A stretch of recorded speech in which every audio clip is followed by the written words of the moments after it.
So I wanted to share this really powerful new passing concept I've been working on recently. A lot of times on this channel, I focus on showing positions or principles or techniques, but I wanted to take a little bit more focus on the process of developing things as well, because I think it's a huge aspect of jiu-jitsu, especially if you guys train in a smaller gym, you're not always going to have a coach there to show you what to do. So the process of how we evolve things matters a lot. So in this video, I'm going to do a breakdown of my sparring today.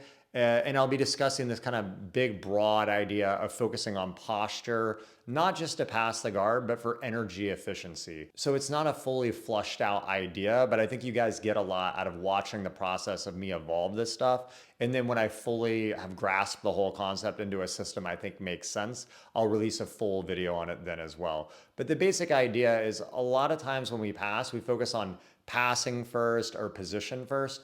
I'm trying to focus on my passing right now of posture first. And the idea here is that as long as I have strong posture, it's hard for my opponent to really fatigue me. Something I've noticed passing is sometimes when I'm passing certain people, I may be able to pass them 5 or 6 times and I'm very efficient. But even if the person's not so good, if they get a good grip on your collar and they just start ripping really hard, you may beat them, but it's kind of exhausting and it's tiring or makes you feel not in control of the match. So I was trying to focus on keeping my posture the entire time I'm on top, even if that means compromising a position normally I wouldn't want to give as much, just so that I keep my posture. And my idea here is that as long as you maintain the posture, it's hard for your opponent to fatigue you. It's hard for them to break your posture. And that eventually leads to attacks and becomes more energy efficient. And for those of you that have trained a long time, energy efficiency is a major concept because you may be really effective, but often in a tournament, you're going to be really tired, or maybe your opponent had only one fight and then, you had 2 or 3 really tough fights before. You don't know what happens. So being able to fight well and not use that much energy to accomplish what you do makes a huge impact in your game in the long run. So I'll explain this concept as I go into the sparring. So you'll learn a lot along the way, and feel free to leave comments and let me know if there's any small details on the positions I go through that you guys have further questions on. All right, so I initiate here approaching with a really high posture. I start off with a grip on his leg with my right hand. Now I start controlling the other leg with my left hand. The idea here is I like to kind of get the material into my palm because it's harder for him to grip break. And even if he does grip break, which he does here in a second, I can kind of immediately loop his hand, and now my hand is looped around. It's easy to break it. I'm still controlling the pants with the right hand on the knee.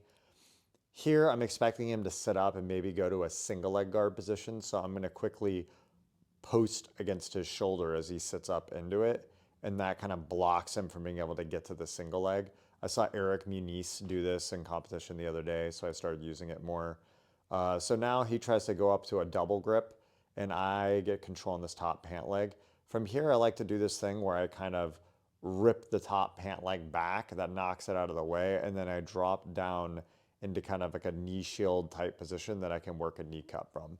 I did a video on this recently where I focus on forcing the knee shield because it prevents your opponent from lassoing their leg over. I'll put the link in the description to that video. From here, I kind of control the low back for a bit. Now I go to a cross collar grip. I really like this because it helps you pull their near side shoulder up, flattening them. You have a collar choke threat, and in this case, I can kind of lean in and it almost drives his elbow over his head. It makes it easier to drive an in pass. Okay, next passing clip. Again, I'm starting with high posture. I'm not too worried about giving grips right now because, again, the whole premise here is focusing on keeping high posture and finding ways through the position regardless. I like to use that little knee cut in position there because it allows me to get some balance and then pummel my hand and loop out. Again, I do that grip on the foot and the bicep where I kind of pop the hook behind me.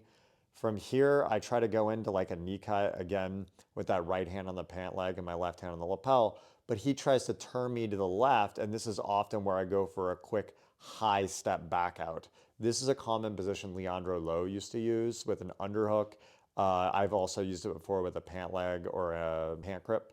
But here he catches my leg and blocks me, so I try to go over the head to transition to north-south. Couldn't quite get it. I come back to the center. I do it again. This time I lock in the knee cut position. Again, you see that strong shield kind of trapping him in the position. From here, it looks like I was going for a cross collar. He starts to try to wrestle up, and when that happens, I grab down his back with my right hand on the fabric, and that allows me to press him down to the floor. I also turn my right knee to the right, and allows me to put him down. Now I kind of work this quarter mount position. I like to adjust my chest low so I can drive back up into him. Again, coming in, just keeping high posture. He initiates with like a ankle grip slash de la Hiva. Cool little thing I did here intuitively was I could feel him trying to go underneath the X guard. But since I had that pant leg as he tries to go in, you can see I kind of pull it out so he can't fully go under, and I can force him back out into an open position. I immediately drop in, again, trying to threaten the cut. This time he let that inside leg get a little overextended, so I was able to drop into kind of a mount. I do that cross collar grip again.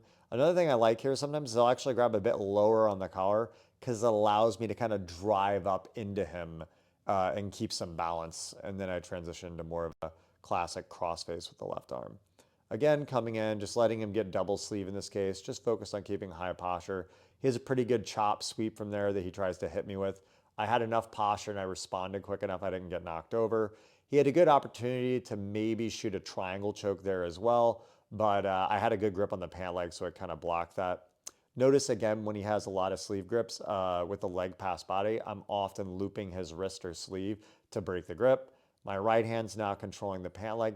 Even here, when we're in De La Hiva, I try to keep my posture up. Sometimes you can kind of lean down too far, killing the leg or grabbing a lapel, that you allow them to get a really good collar grip. So I'm always trying to keep that back a bit. From here, again, notice that hand position where I try to get like my palm into the material. So as he's kicking, my palm frames into the material. That makes it very hard to break. From here, I try to use my cross arm to trap his leg. It's a bit risky. Sometimes you can get caught in a deep lace de la Hiva when you do that. He actually off balances me a bit here. But again, notice when I have that high posture, I use these straight arm positions into his leg to get a lot of balance. So you can see me losing my balance there. And my arm, when it's fully extended, is actually a really powerful hand post. It allows me to keep my balance. From here, again, you see me constantly looping the sleeve, right? He gets that spider hook in, right? And notice again how I get rid of this hook. It's stuck in my biceps, so it seems like it's really sticky, but if you just rip that thing back behind you, you can often get it off. A lot of times I have to do that kind of high posture jump. Here I drop into a knee cut and I immediately go over the back intuitively. This is good for trapping people in the position because it keeps their upper body tight and kind of allows you to work into knee cuts and stuff. I was actually able to turn it immediately into kind of a Toriando north-south pass, and I go to the far side and lock in. Again, keeping my head up, high posture. This time I go for a lapel grip immediately, and I kind of do that forced shield position I talked about before. Now I kind of back out to the pant leg. Again, he puts the foot up towards the bicep. Come down here, and now I'm controlling both legs. I shoot my knee up the center, and again, I force that shield. I work up to the back. This is another thing I like to do. I just kind of palm the back as a good way to keep him kind of trapped in. And if I ever feel his arm isn't fully extended, if I drive my chest weight in quick, you can a lot of times buckle that arm and lock him all the way in. In general, I call that drop passing, but anytime you feel a frame is kind of weak, you can just crack into it.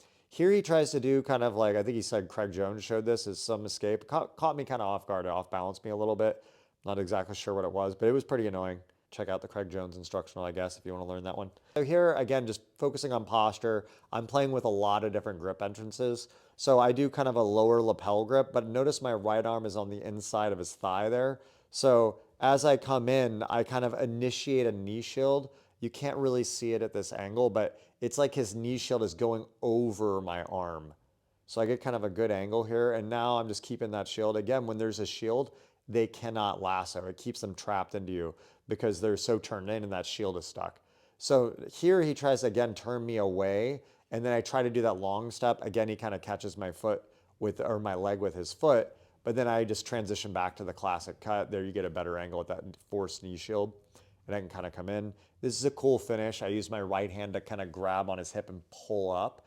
As I crossface with the left arm, it kind of creates a rotational effect. Makes it really hard on the neck. Saw Rodolfo Vieira do that to Lucas Lech a long time ago. Again, entering with that lapel grip, kind of looking for the knee shield maybe. He's going for the far sleeve. Now he's looking to break the grip. And then I was able to come in immediately when he tried to break the grip. It kind of left an opening. It wasn't a bad idea on his part. If he could break it quick, it would have been good. I think he might actually do that to me later. Maybe he breaks it here. Yeah, so there he broke it. So I stand up. Again, I like that kind of knee in the center position with high posture. Sometimes posture is easier to keep when you drop to one knee. Because if someone has a collar grip and I'm standing, I can get bent over. But by lowering my level, it's easier to regain my posture. Here again, he gets the foot in the bicep. You're going to see me do that kind of rip off motion to get rid of it. And sometimes when I rip it off, I can drop to a knee cut. Sometimes I can use it to threaten a Toreando. Again, here you might see a Toreando. Yeah, there I hit a nice clean Toreando. So he had the foot in the bicep. I just ripped it right upward, came into the Toreando. I like to double up under the shoulder here with my hands and try to crack his arm high so I can go to mounts. Again, here we're stepping in. Always trying to keep that head up. Knee cutting into the lasso. Probably try to loop out of the lasso here in a minute. Right. Yep. Again, coming in with that low back grip. Just trying to camp in that shield position and eat up the pressure over time. This is a big thing when you're on top. Once you can get in close, if you can kind of lean your weight on them, you can kind of eat up their energy over time. So it's kind of the opposite of what he wants, right? He wants to break my posture to fatigue me. I want to get close to him, get my weight on him so I can fatigue him. Again, we're in De La Hiva. You see, I get that kind of low position so I can start jamming the legs up. Here, it's hard to see it, but when you feel it, you understand. When I get the legs jammed up a lot, he can't really do much when I control both legs. So he kind of gets stuck, and then he wants to take one of his feet off and break a grip. But if he breaks a grip, usually on the other side, there's going to be an opening. So you can see here his right leg is off my biceps, so there's going to be a clean opening for me to go to the right side. I think I try it here, and I miss it, and then I go the other way. So you see, I go there first, and then I hit back the other way hard. Notice how I do that little rip out, right? What happens is I know when he has that sleeve, when I go, he wanted to sit up. A lot of you've probably seen a recompose where you come up and push on the sleeve. By ripping my left arm out, it kind of negates that, and then I can drop in hard and fast and get in on the finish. Next up here, he's starting in De La Hiva. Again, I get that leg jam, double leg jam, kind of low to start until I can get him jammed up. Right now I'm starting to stand. Again, we get these kind of positions where I'm looking for where's an opening. Both feet are in the biceps now, but when one comes off, you'll see there's an opening to shoot to the other side. Hit a really clean reverse leg drag there. Notice him trying to turtle away. I like to control that far sleeve a lot because it makes it hard to turtle, or at minimum slows him down. And here, once I pull him over enough, I switch my top arm up to pull that tricep up to prevent him. I can flatten him out, distribute my chest weight. So the main premise with this passing system, I'm just trying to keep posture, make grips, and then be patient. I want to develop a game that if I'm patient, I don't waste energy, and I kind of am opportunistic with the passes. Again, I loop out of the lasso here, control that top leg, looking to jam a little bit. See where we go from here. He gets the foot in the bicep. I'll probably stand, and probably going to see me try to rip that leg to me to clear it. If he stomps the ground, I'll probably almost certainly, yeah, there we go. So I cleared it. Now I try to come in on a cut. He got that leg free in time. Now we're back in De La Hiva. I lost my hair tie. And now you're going to see a good knee cut here forcing the shield. So you'll notice my right leg hikes up really high to the opposite side, and it really pulls that knee shield in position. And that's what I want. That knee shield, if it goes too far, it blocks the pass. But if you get the right amount, you kill the lasso, you lock him in, you stop the bumps, sets up everything. Now this last clip here, I don't think I actually passed. I think the time runs out, but it just good little look at just some defensive stuff. So here again, I'm jamming that leg. I try to clear it. I think this time, yeah, I try to go for the cross collar. He blocks my hand. So sometimes just jamming the legs is a great control because it's hard for them to re-extend. They have to, you can see how much weight I'm able to put on that leg. They can't off balance you because it's like you're using their legs as like a prop to stand on, right? Here, I'm looking to maybe stack. We go to De La Hiva, starting to look to set up a new cut, and then I think the timer runs.